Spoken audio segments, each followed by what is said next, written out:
অলির দরবার হলো আমার আল্লাহর দরবার। কাজী খাজা বাবা বলছে তোমরা এগুলি করে আমারে কিছু করতে পারবে না, কারণ আমার পক্ষে আছে কে? আল্লাহ। আরো জোরে বলুন আল্লাহ। আচ্ছা, আল্লাহ যদি কারো পক্ষে থাকে তারও কোনো ভয় আছে? একবার আবু জাহেল আমার নবীর বিরুদ্ধে হাবিব বিন মালেক ইয়ামেন বাড়ি 1,00,000 সৈন্য সহ হাবিব বিন মালেককে মক্কায় আনছে আমার নবীর সাথে যুদ্ধ করে নবীজিকে শেষ করে দিবে। 1,00,000 সৈন্য, অথচ নবীর তো তখন কিছুই নাই। 1,00,000 সৈন্য এসে এরকম প্যান্ডেল করলেন, সৈন্যরা বসলেন, 2টা আসন সাজাইলেন, একটার মধ্যে বাদশাহ হাবিব বিন মালেক বসেছে, আরেকটা খালি রাখছে। আবু জাহেল এটা বসে নাই, যুদ্ধ বিজয় হলে আনুষ্ঠানিকভাবে ফুলের তোড়া নিয়ে বসবে। আল্লাহ কয় আবু জাহেল ফুলের তোড়ার উপযুক্ত তুই না, এই আসনে বসার ফুটকি তোর হইছে না। ঘুমায় রইছেন আপনারা? নবীজির কাছে খবর পাঠাইছে, ভাতিজা বেড়া হইলে আসো, 1,00,000 সৈন্য আমি আবু জাহেলের পক্ষে, যুদ্ধ করতে হবে, না হয় আমার নেতৃত্ব মেনে নাও। আমার নবী কয় তোর নেতৃত্ব মাইনা নিতাম। নবীর সাথে সৈন্য না থাকলেও একজন মালিক তো নবীর পক্ষে আছে।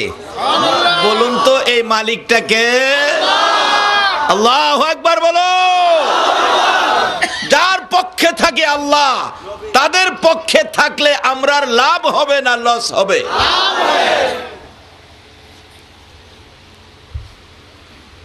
এবার আবু জাহেল খবর দিলে আমার নবী 1,00,000 সৈন্যের মোকাবেলায় যুদ্ধে যাবে, সৈন্য ডাক দিছে মাত্র একজন। কিতাব আসছে যার নাম হলো আবু বকর সিদ্দিক। আবু বকর সিদ্দিক যুদ্ধে যেতে হবে, আসো। হুজুর কোথায়? হাবিব বিন মালেক আবু জাহেলের পক্ষে 1,00,000 সৈন্য নিয়ে আইছে, এবার যুদ্ধ তোমার আর আমার দুইজনেই করতে হবে। ইয়া রাসূলুল্লাহ চলেন। কতটুক যায়? কয় হুজুর আমাদের তো হাতিয়ার নাই, যুদ্ধ করব কি দিয়ে? রাসূল বললেন আমাদের হাতিয়ার আছে। হুজুর কই? হাতিয়ারটা হলো লা ইলাহা ইল্লাল্লাহু মুহাম্মাদুর রাসূলুল্লাহ। আমাদের হাতিয়ার হলো এটা, কালিমা শরীফ। ইয়া রাসূলুল্লাহ তাই নাকি? এবার যাইতেছে আগে আগে নবীজি, পিছে পিছে আবু বকর। ইয়া রাসূলুল্লাহ আমরা দুইজনে কি পারবো 1,00,000 সাথে? আমার নবী বলেন ও আবু বকর ঘাবড়াইও না, ভয় পাইও না, আমরা দুইজন না, আমরা তিনজন। সুবহানাল্লাহ। একদিকে হলো লা ইলাহা ইল্লাল্লাহ, আরেকদিকে হলো মুহাম্মাদুর রাসূলুল্লাহ, আর মাঝখানে হলো তুমি আবু বকর। আবু বকর সিদ্দিক বলেন ইয়া রাসূলুল্লাহ একদিকে থাকবে নবী, আরেকদিকে থাকবে আমার আল্লাহ, আমি একাই কাটবো 1,00,000 মানুষের কেল্লা।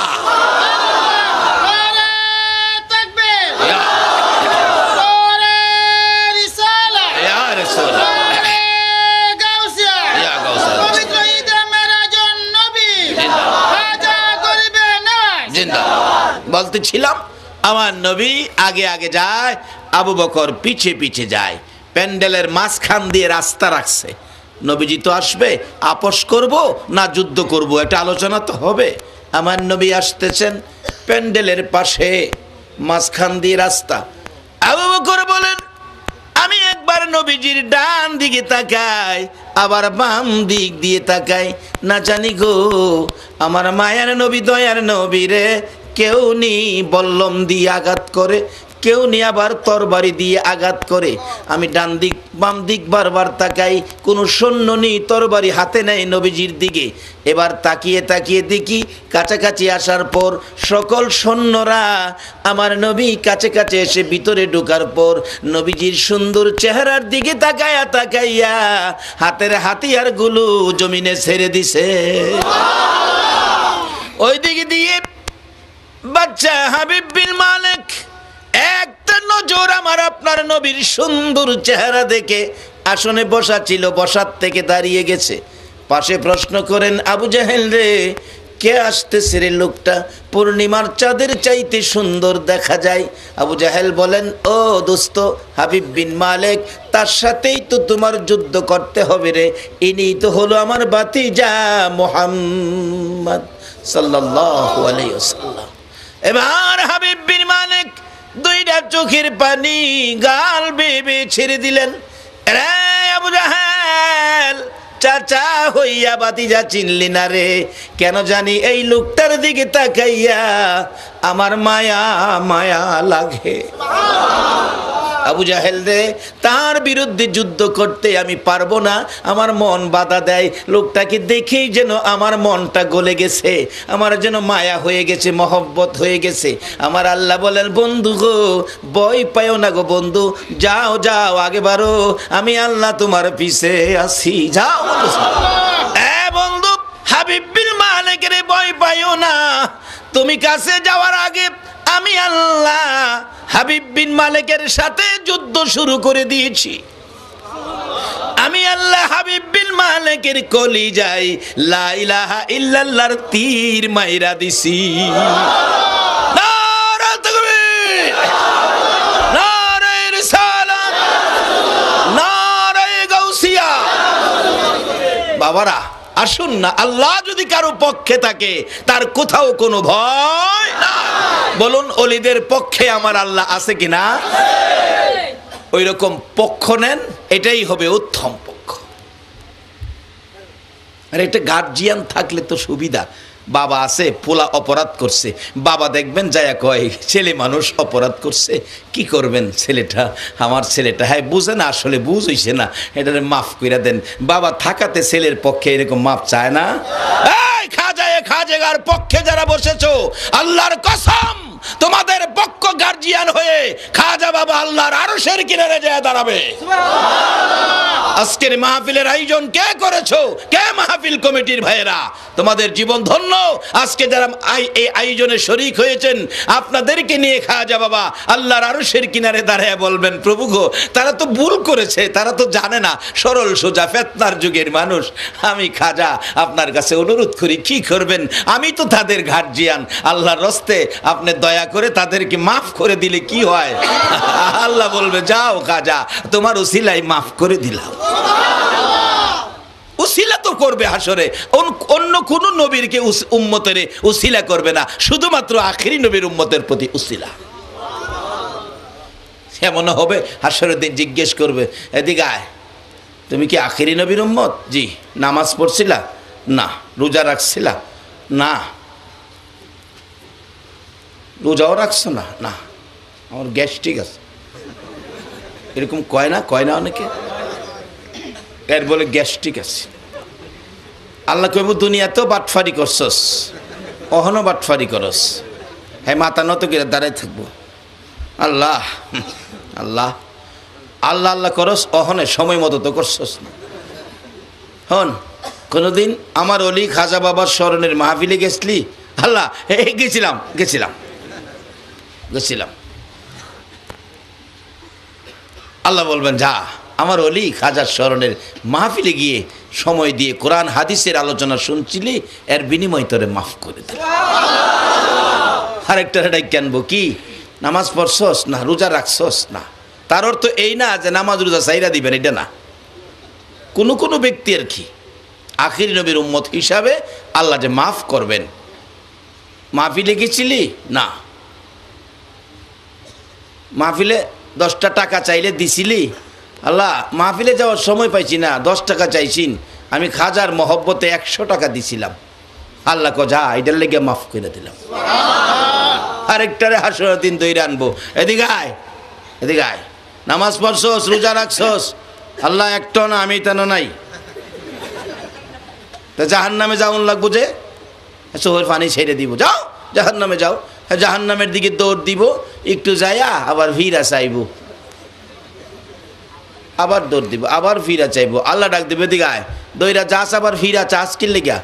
আল্লাহ দুনিয়াতে ওয়াজ মাহফিলে গিয়ে শুনছি আপনার বলে খুব দয়া আছে, জাহান্নামে নির্দেশ দিছেন জাহান্নামে যাইতেছি, আবার একটু ফিরা চাই, আমনে নে আমার লেগে মায়া লাগে। আল্লাহ খুব এদিকে আয়, আমার মায়ার লাগে দয়ার লাগে ফিরা চাইছস? কহ তাইলে আমার দয়া হইছে, যা তোরে মাফ কইরা দিল। এটা অন্য নবীর নবীর উম্মতেরা পাইতো না তো হুদা আমরা নবী মুহাম্মদুর রাসূলুল্লাহ সাল্লাল্লাহু আলাইহি সাল্লামের ভালোবাসার বিনিময় এই সমস্ত কিছু সুযোগ দিবে। এই নবীর পক্ষে থাকলে আমার আল্লাহকে পক্ষে পাবেন কিনা বলুন?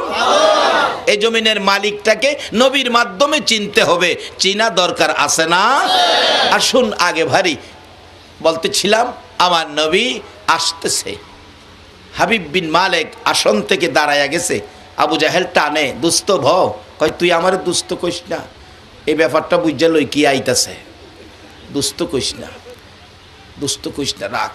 আমার নবী মাঝামাঝি এসে গেলে হাবিব বিন মালিক আর সহ্য করতে পারে নাই। স্টেজে আসনে বসা ছিল, দাঁড়িয়ে গেছে। সকল সৈন্যরা আমার নবীর সুন্দর চেহারার দিকে তাকিয়ে আছে। হাতিয়ারগুলো জমিনে পড়ে আছে। আল্লাহু আকবার বলো। হাবিব বিন মালিক আসন থেকে দাঁড়াইয়া স্টেজে নয়, স্টেজ থেকে নিচে নাইমা গেছে। আবু জাহেল কই, দোস্ত কই যাও, কি লেগে আনছিলাম, কি হইতাছে? আবু জাহেল ডাকে, কেন আনছিলাম আর কি রূপ ধরেছে? হাবিব বিন মালিক বলেন, আবু জাহেল রে, চাচা হইয়া বাতিজা চিনলি না। যাইতে যাইতে আমার নবী এগিয়ে আসতেছে, হাবিব বিন মালিক মাঝখান দিয়ে এগিয়ে যাচ্ছে।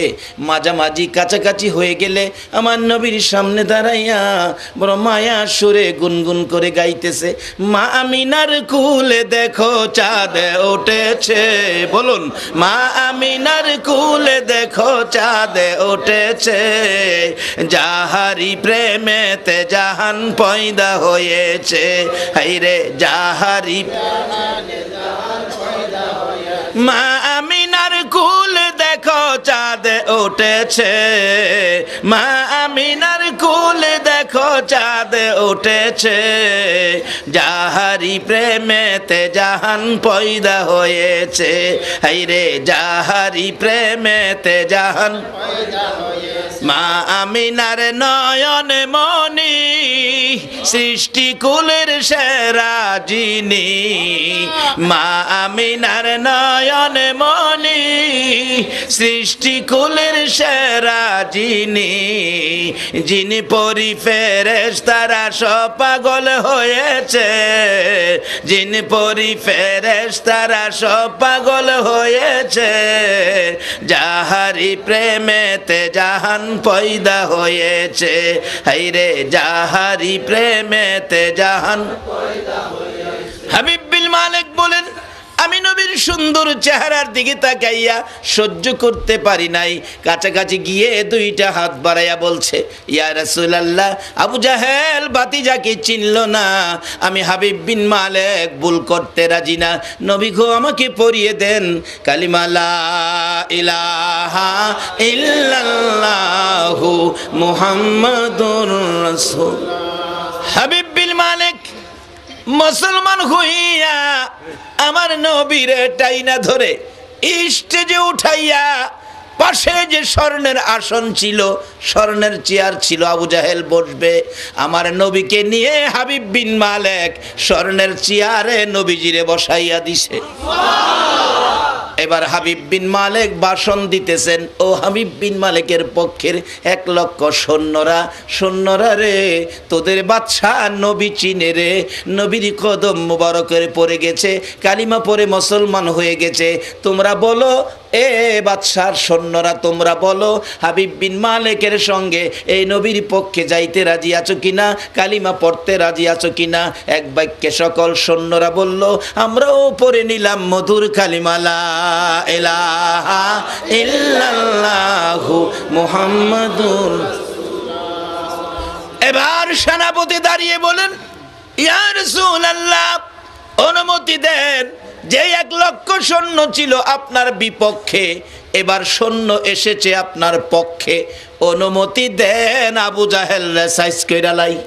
সুবহানাল্লাহ। আপনারা কি কর, নবী কি এই অনুমতি দেব?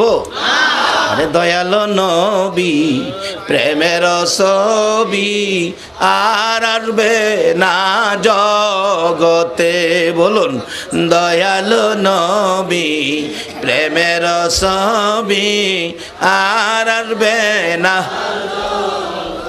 হাসর দিনে উম্মত বিনে, হাসর দিনে উম্মত বিনে যাবে না নবীজি বেহেশতে। দয়ালু নবী প্রেমের ছবি আর আসবে না জগতে।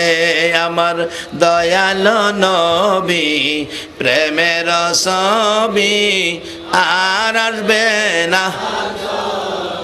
63 সাল জিন্দিগি কাছে বলে উম্মতি, 63 সাল জিন্দিগি কাছে বলে উম্মতি, এখনো কান্দে শুয়ে মদিনাতে নবী, এখনো কান্দে শুয়ে মদিনাতে। দয়ালু নবী প্রেমের ছবি আর আসবে না জগতে। আমার দয়ালু নবী প্রেমের ছবি আর আসবে না। আমার নবী বলেন, এরে আমার সৈন্যরা, না না সাইজ করা যাবে না। আবু জাহেল আমার চাচা লাগে রে। এত বড় সুযোগ পায়ও তো নবী প্রতিশোধ নাই। আবু জাহেল কয়, আনছিলাম কিল্লে গিয়া আর হইলটা কি? কিন্তু আবু জাহেল তো নবীর পক্ষে গেল না, হাবিব বিন মালেক তো নবীর পক্ষে গেল। এখন লাভ কার হইছে? কয় না সবাই? আবু জাহেলের লাভ হইছে না হাবিব বিন মালেকের লাভ হইছে? আর শুধু এহেন লাভ না তো, বারিদা পর্যন্ত লাভ হইছে। কিভাবে? কিতাব লেখে হাবিব বিন মালিকের একটা মেয়ে ছিল, বাদশাহ হওয়া সত্ত্বেও একটা মেয়ে, আদরের মেয়ে, কিন্তু মেয়েটার সারা শরীর কুষ্ঠরোগ। কুষ্ঠরোগ যখন, কুষ্ঠরোগের কোনো চিকিৎসা নাই, পচে গলে দুর্গন্ধ, মেয়েটার একটা রুমের মধ্যে রাখে, বাহির করতে পারে না। হাবিব বিন মালেক ভাবলেন, নবীজির সাথে যখন সম্পর্ক হয়েই গেছে, একটু দোয়া নেই, নবী যেন আমার মেয়েটার জন্য দোয়া করে সুস্থ হওয়ার জন্য। কাছে গেলেন, হুজুর একটা কথা আপনার সাথে বলবো, আমি বড় ব্যথাই ব্যথিত, কথাটা নবী গো একটু শুনবেন? এমন সময় জিবরাইল আয়া কয়, হুজুর এই কথা এখন শুনবেন না, তারে কন আগে বাড়ির যাইতো, পরে আবার আইসা কথা বলবো। নবী বলেন, হাবিব বিন মালেক এখন না, পরে বলবো, এখন বাড়িতে যাও। হাবিব বিন মালেক আফসুস মনে, কথাটা বলতে পারলাম না। বাড়িতে গেছে, ইয়ামেন বহু দূরের রাস্তা। বাড়িতে যাইয়া আগে অসুস্থ মেয়েটার কাছে গেছে। মেয়ে, বাচ্চা অসুস্থ থাকলে বাবা বাড়িতে গিয়া আগে বাচ্চার কাছে যায় না? আগে বাচ্চার রুমে গেছে, মেয়ের রুমে যায় ডাকতেছে, মা, মা গো, ও মামে, তোমার অবস্থা কেমন? কোনো শব্দ নাই। দরজার ধাক্কাইতেছে, দরজাও খুলে না। হাবিব বিন মালেক দুইটা চোখের পানি ছেড়ে দিলেন, না জানি আমার মেয়েটার মৃত্যু হয়ে গেছে। কানের কাছে, দরজার কাছে কানটা লাগাইয়া শুনে কোনো আওয়াজ শোনা যায় কিনা। দরজার ফাঁকে কান লাগাইয়া শুনে গো, ভিতর থেকে আওয়াজ হইতেছে, লা ইলাহা ইল্লাল্লাহ, লা ইলাহা, হায় লা ইলাহা ইল্লাল্লাহ, ইল্লাল্লাহু মুহাম্মাদুর রাসূল। হাবিব বিন মালেক আশ্চর্য হয়ে গেলেন, রে মামেক, মা গো, ও মামেক, দরজা খুলো। এই কালিমা লইয়া মক্কা নগর থেকে ইয়ামেন পর্যন্ত আমার আগে কেউ আসতে পারে নাই, তুমি এই কালিমা কোত্থেকে পাইলা? কেউ তো আমার আগে কালিমা সহ ইয়ামেন আসে নাই, বলো গো মা, এই কালিমা তুমি কোত্থেকে পাইলা? দরজাটা খুলে দিলে হাবিব বিন মালেক তাকিয়ে দেখে সমস্ত শরীরের কুষ্ঠরোগ ভালো হইয়া গেছে। রে বাবারা, এই নবীর পক্ষে থাকতে বলো রাজি আছি কিনা? কোন মাসলা, কোন ফতোয়া, কোন দলের পক্ষে যাবেন না, একমাত্র নবী মুহাম্মদুর রাসূলুল্লাহ, এই পক্ষটা ধরে রাখবেন, দুজাহানে বিজয় হবে। আল্লাহু আকবার বলো। আল্লাহ ইয়া রাসূলুল্লাহ, জিন্দাবাদ জিন্দাবাদ জিন্দাবাদ। বাবা খাজার পক্ষে যাওয়াই হবে রাসূলের পক্ষে যাওয়া, কারণ খাজা তো আতায়ে রাসূল, রাসূল তো পাঠাইছে আমাদের কাছে। আর এই রাসূলের পক্ষে যাওয়াটাই হবে আমার আল্লাহর সাহায্য পাওয়া। দেখুন বাস্তব, বাদশাহ হাবিব বিন মালিক নবীর পক্ষে গেলে আল্লাহ সাহায্য দিয়েছে, তো সমস্ত কুষ্ঠরোগ ভালো, পুরাপুরি সুস্থ। এবার ডাকতেছেন বাদশাহ হাবিব বিন মালিক, আমার আদুরের মেয়ে, কুষ্ঠরোগের ওষুধ কোত্থেকে পাইলা গো মা? পৃথিবীতে তো কুষ্ঠরোগের কোনো ওষুধ নাই, কোত্থেকে পাইলা? আমি মক্কা থেকে আসার আগে গো হে কালিমা শরীফ তুমি কোত্থেকে পাইলা? হাবিব বিন মালিকের মেয়ে বাবার কদমে পড়ে ডাকতেছে, বাবা গো, যেদিন দিনের বেলা তুমি আমার নবীর হাত ধরে কালিমা পড়েছ, ওই দিন রাত্রে, গভীর রাত্রে নিরিবিলি আমি দেখি আমার ঘরের দরজায় কে যেন আমারে ডাকতেছে। রে হাবিব বিন মালিকের মেয়ে, দরজা খুল রে, রহমতের নবী এসেছে।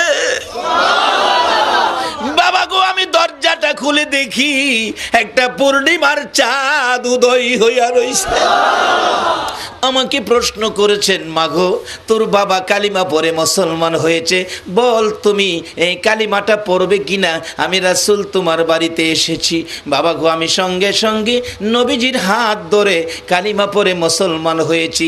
বাবা আল্লাহর কসম করে বলি, কালিমা পড়ার সাথে সাথে দেখি আমার সমস্ত শরীরের কুষ্ঠ রোগ ভালো হইয়া গেছে। বলুন, এই নবী চিনা, নবীর পক্ষে যাওয়া আমাদের দরকার আছে কিনা? রাত্রে ঘুম ভাঙলে মাঝে মাঝে ডাইকেন, কি বলে? ইয়া মুহাম্মদ পিয়ারা নবী এসো নিরালা, ইয়া মুহাম্মদ পিয়ারা নবী তোমার দিদারে মনের গুছিবে জ্বালা, হায়রে তোমার নবী তোমার দিদারে মনের গুছিবে জ্বালা, হায়রে তোমার দিদারে মনের গুছিবে জ্বালা, ইয়া মুহাম্মদ পিয়ারা নবী এসো নিরালা, ইয়া মুহাম্মদ পিয়ারা নবী এসো নিরালা। বাবারা, আল্লাহ যার পক্ষে, এ নবীর পক্ষে যাওয়ার পরে হাবিব বিন মালিক তার মেয়ে সহ ভাগ্য ভালো হলো না খারাপ হলো? আমরা কি নবীর পক্ষে থাকতে রাজি আছি? অলির পক্ষে, খাজায়ে খাজেগার পক্ষে থাকলে কি হয়? ভারতবাসী জীবন ধন্য হলো, ভারতবাসীর জীবন ধন্য হলো খাজা বাবারে পায়া। যাইয়া দেখেন খাজা বাবার বরকতে, বাবারে বাবা, যেই পরিমাণ সম্পদ এই প্রদেশে দিয়েছে, শুধু পাথর, মার্বেল পাথর, পাহাড়ের পাহাড়, হুদা মার্বেল পাথর, হুদা পাথর বেচা খাজা বাবার উসিলাই যেই সম্পদ রাজস্থানে দিয়েছে আল্লাহ, এই রাজস্থানের পাথর বেচা ভারত চলতে পারবে সারাটা। এটা কার বরকতে? আজকে সেই খাজা বাবার স্মরণে মাহফিল। খাজা বাবা কি শুধু ভারতের জন্য না, সারা পৃথিবীর জন্য? আমরা কি এই মাহফিলের উসিলাই কি আল্লাহ আমরা কিছু দিতে পারে না? কিন্তু পারবে, খাজার আদর্শ যদি আমরা ধরে রাখি। অন যদি গাঞ্জা খাই, গাঞ্জা চিনেন না? হাই রে গাঞ্জা, আমি দেখি নাই অবশ্য, দেখছি এক বেচারারে ব্যাপারী মানুষ, রংপুর বাড়ি, বৈরব ব্যবসা করে, কেন জানি ইত্রামি কেরা গাঞ্জা খাওয়াইছে, হ্যাঁ গদির মধ্যে পায়খানা করতেছে। আরেকজনকে আরে কি কি আমি পায়খানা করতে বসি, গাঁজা খাইয়া গদিত পায়খানা কইরা কয় পায়খানাত বলে ভাই। আরেকবার নতুন গাঞ্জা খাওয়াইছে, গাঞ্জা খাইয়া বাপেরে তালুই রাখতেছে। আরেক বেচারা ছিল, এটা আমাদের গ্রামে, হ্যাঁ কয় আমার আদাসের গাঞ্জা দিলে আমি আল্লাহরে দেখাই দেন। আল্লাহরে বলে দেখাইবো আদাসের গাঞ্জা দিলে। আরেক বেচারা গাঞ্জা খাইয়া নাচানাচি করতেছে, নাচতে নাচতে যে ঘরের মধ্যে নাচতেছে, এই ঘরটা ছিল লাঙ্গল জলের ঘর, গিরস মানুষ তো, হ্যাঁ তাউর খায়া হইরা লাঙ্গলের মাথার মধ্যে বাড়ি লাগছে, কিও বাড়ি লাগছে, ধরছে, দইরা দেখে লাঙ্গলের কডি, দইরা হ্যাঁ চিলাইতেছে, বাতি ঝাল, আল্লাহর দাঁতও ধরছি। গাঞ্জা খাইয়া লাঙ্গলের কড়ি দিয়ে হ্যাঁ বলে আল্লাহর দাঁতও ধরছে। বলুন খাজা বাবার চরিত্রে কি এরকম কোন জিনিস আছে? যারা এই চরিত্র নিয়ে খাজার দলে গেছো, খাজা তোমাকে কিছুই দিবে না, কিছুই দিবে না।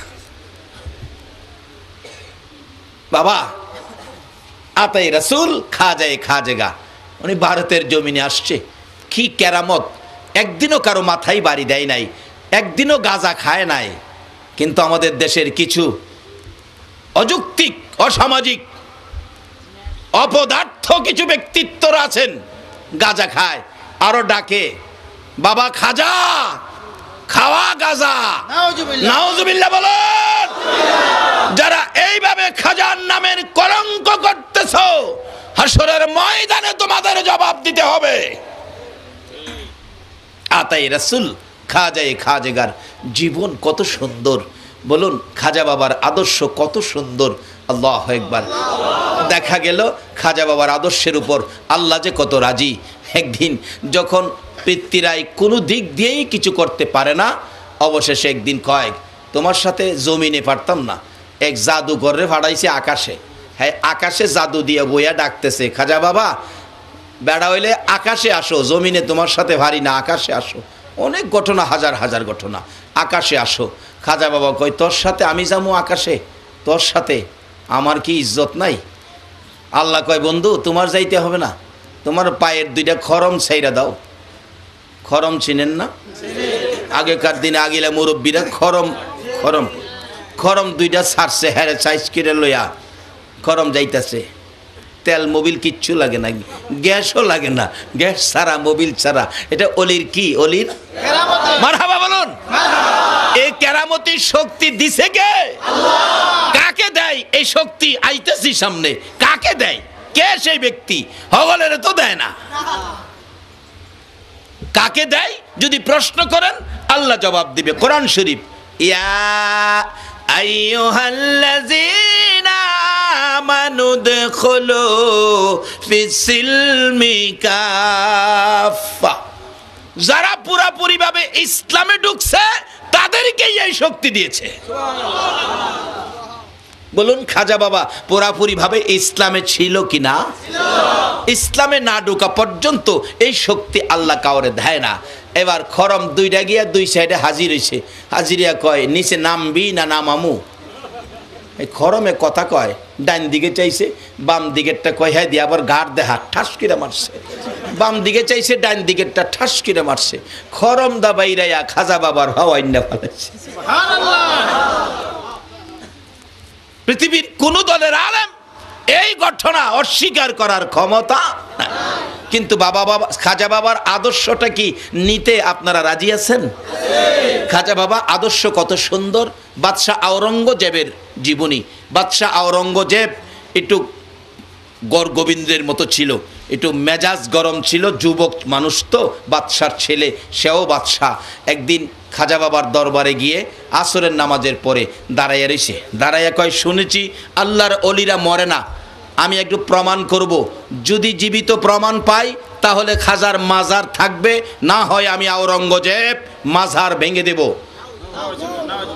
পাশে গিয়ে ডাকলেন, আসসালামু আলাইকুম ইয়া আল্লাহর অলি খাজা মঈনুদ্দিন, জীবিত আছে কিনা প্রমাণ করব। যদি সালামের জবাব দিতে পারে তাহলে জীবিত আছে। একবার সালাম দিলেন, জবাব নাই। আবার সালাম দিলেন, জবাব নাই। তৃতীয়বার সালাম দিয়ে বলছে এবার যদি জবাব না দাও তাহলে আমি মাজার ভেঙে ফেলবো, অলিরা জীবিত নয় এটাই প্রমাণ করব। তিনবারের মাথায় সালাম দেওয়ার সাথে সাথে ভিতর থেকে জবাব আসছে, ওয়ালাইকুম সালাম ও বাদশাহ আওরঙ্গজেব। সুবহানাল্লাহ কইতেন না? বাদশাহ আওরঙ্গজেব প্রশ্ন করলেন, ও বাবা খাজা, তিনবার সালাম দিতে হলো কেন? একবারে কেন জবাব দিলা না? খাজা বাবা কবরের ভিতর থেকে ডাকতেছে, ও আওরঙ্গজেব, তুমি যখন আমারে প্রথমবার সালাম দাও আমি নামাজে ছিলাম, দ্বিতীয়বার সালাম দিছো তখনও আমি নামাজে ছিলাম, তৃতীয়বার সালামের সময় নামাজের সালাম ফিরাইয়া তোমার সালামের জবাব দিয়েছি।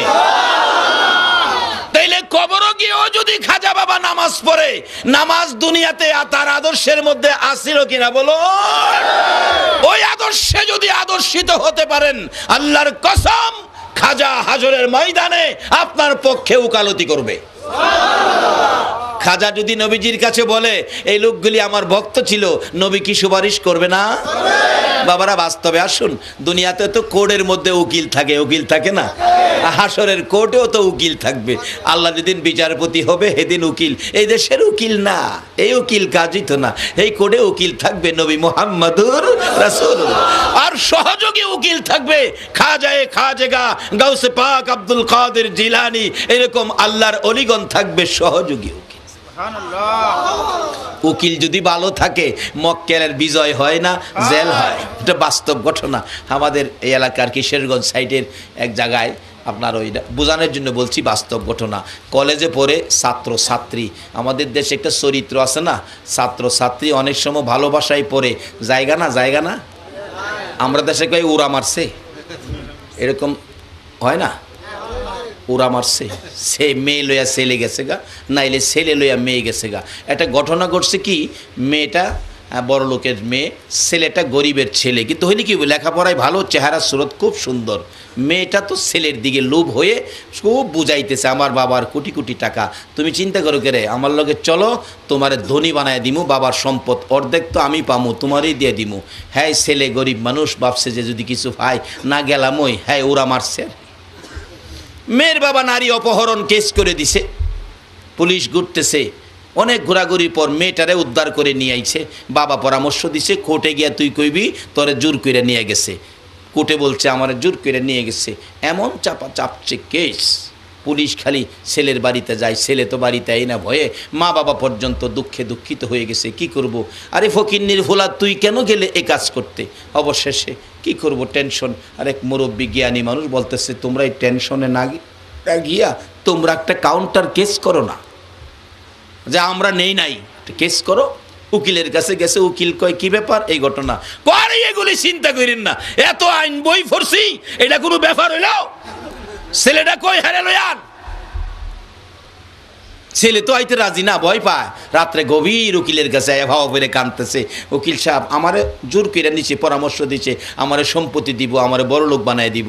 স্যার আমি যাই না, আমার জোর করে নিচে। কয় বাটা কান্দিস না, শোন শোন, কি আমি যা কই তা শুনিস, আমি যা কই তা শুনিস। আচ্ছা, কাউন্টার কেস করছে, কেস করছে, বাদী বিবাদী হাজির তো হইতে হইব। হ্যাঁ হ্যাঁ রে পরামর্শ দিছে, শুন তোরে যাই কিছুই কইব তুই খালি চায় থাকবি, একটা কত কইস না। এটা কার পরামর্শ? আচ্ছা, দুনিয়ার একটা উকিল যদি হেরে পরামর্শ দিয়া দুনিয়ার বিপদে উদ্ধার করতারে, খাজা বাবার মতো একজন উকিল আপনাদের পক্ষে কি উপকার করতে পারবে না? নাইলে আর আল্লাহর বন্ধু হইয়া লাভ হইল কি? ঘুমাই দিচ্ছেন আপনারা? কে আজকের মাহফিলের আয়োজক? কে বাবা তোমরা খাজার স্মরণে মাহফিল করেছ? খাজা তো তোমাদের পক্ষে হয়ে গেছে। এইবার কই তোরে যা কিছু জিগাইব তুই খালি চায় থাকবি, কোনো কথা তুই কইতে না। স্যার পরে নিয়ে আবার জেল হয় আমার, আরে আমি তো আছি, তোর জেল হইব কইতে, এত আইন বই পড়ছি তোর জেলের লেগিয়া? চিন্তা করিস না। বাদী বিবাদী হাজির, হাজির ছেলে পক্ষের উকিল গার্জিয়ান সহ এক পক্ষে, ছেলে সহ মেয়ে পক্ষের উকিল আরেক পাশে, তার উকিল সহ গার্জিয়ান সহ। এবার মেয়ে পক্ষের উকিল বলতেছে মাননীয় বিচারপতি, এই যদি হয় যুবক ছেলেদের চরিত্র, স্যার বলুন আপনারও তো মেয়ে আছে, যদি এইভাবেই যুবকেরা মেয়েদেরকে জোর করে ধরে নিয়ে যায় তাহলে কি সমাজ চলবে, দেশ চলবে? স্যার উকিলের মুখ তো বুঝে নেই, আমি আর কি কমো, একবারে খোঁজ চালাইতেছে। অনেকক্ষণ খসাখসির পর এবার ম্যাজিস্ট্রেট সাহেব জিজ্ঞেস করে ছেলে পক্ষের দিকে লক্ষ্য করে, মেয়ে পক্ষের উকিলকে বললেন আপনি থামেন। ছেলে পক্ষের উকিলকে জিগায়, উকিল সাহেব আপনার মক্কেলের সাথে আমি চারটা কথা বলি। ঠিক আছে বলেন। এই ছেলে, তুমি যখন মেয়েটাকে জোর করে ধরে নিয়ে যাও তখন রাত্র কয়টা বাজে? তার উকিলের পরামর্শ কি ছিল? ঘুমায় গেছেন আপনারা? জীবন ভরা তো ঘুমাইবেন, আর একটা রাত দেন না ওলির পক্ষে। ছেলেটা খালি চায় থাকে উকিলের দিকে, বিচারপতির দিকে, কোনো কথা কয় না। আরে রাত্র তখন কয়টা বাজছিল? কি উকিল সাহেব, মক্কেল তো কথা বলে না। তুমি যখন মেয়েটাকে জোর করে ধরে নাও, তোমার সাথে কয়জন লোক ছিল? কথা কয় না। আরে কি আশ্চর্য! এই ছেলে, তুমি যখন মেয়েটাকে জোর করে ধরে নিয়ে যাও, তখন কি কেউ দেখছিল? সাক্ষী ছিল কেউ? কথা কয় না। ম্যাজিস্ট্রেট কই, উকিল সাহেব কি মক্কেল নিয়ে আইলেন? 24 বছর চাকরি হলো এই বয়সে, এই মক্কেল তো আর দেখি নাই, কোনো কথাই কয় না। কি ছেলেটা কি কথা বলতে পারে না? এবার তার পক্ষের উকিল কয়, মাননীয় বিচারপতি অনুমতি দিলে আমি কথা বলি। হ্যাঁ হ্যাঁ ঠিক আছে, বলেন বলেন, আপনার কথাই তো এখন শুনবো, যেহেতু সে কথা বলতে পারে না। স্যার, এই ছেলেটা এত সুন্দর কথা বলতো, সামাজিক রিপোর্ট নিয়ে দেখেন, রেডিও টেপ বন্ধ করে তার কথা শুনতো মানুষ, এত সুন্দর কণ্ঠে গুটগুট করে কথা বলতো। কিন্তু স্যার, দুঃখের বিষয়, যেদিন এই মেয়েটাকে জোর করে ঘর থেকে ধরে বের করে মেয়েটা যে একটা চিল্লানি মারছেন স্যার, চিল্লানিতে তার কানের পর্দা ফাইটা গেছে, এখন কিছু শুনে না, শুধু খালি এতিমের মতো চেয়ে থাকে। মেয়েটা তো এইদিকে আছে না, মেয়েটা তো চপ চপ করে দাঁড়ায় উঠছে। স্যার, আল্লাহর কসম করে কই আমি চিল্লানি দিছি না। অহন ছেলে পক্ষের উকিল কয়, মাননীয় বিচারপতি, মেয়ে বলে চিল্লানি দিছে না, তাইলে বোঝা গেল জোর করে নিছে না। এই ফয়েন বাইর করছে কে? কয় না কে? এটা দুনিয়ার কোর্ট, হাসরের কোর্টের উকিলও থাকবে। খাজাগা আতায়ে রাসূল খাজা গরিবে নওয়াজ, জোরে জোরে বলুন সুবহানাল্লাহ। এবার ম্যাজিস্ট্রেট সাহেব ডাকে তার কোর্টের চাকরিজীবী কর্মচারীকে, প্যারেশকার সাহেব, কাজী সাহেব ডাক দেন।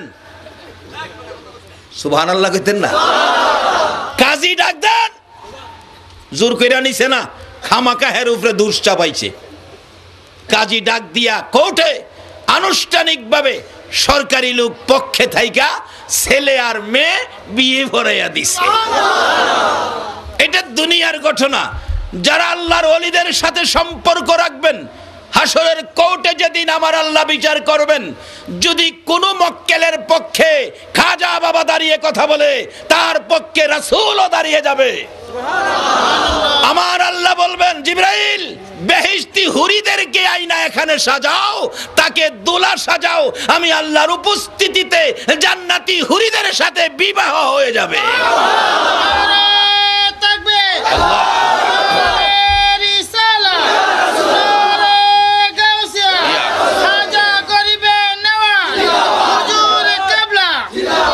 আরে আকাশ জমিন হইল সৃজন নবীর কারণে, বলুন, আকাশ জমিন হইল সৃজন নবীর কারণে, সেই জমিনে খেলে আল্লাহর ওলিগণে, বলুন, সেই জমিনে খেলে আল্লাহর ওলিগণে। আকাশ জমিন হইল সৃজন নবীর কারণে, সেই জমিনে খেলে আল্লাহর ওলিগণে, আইরে সেই জমিনে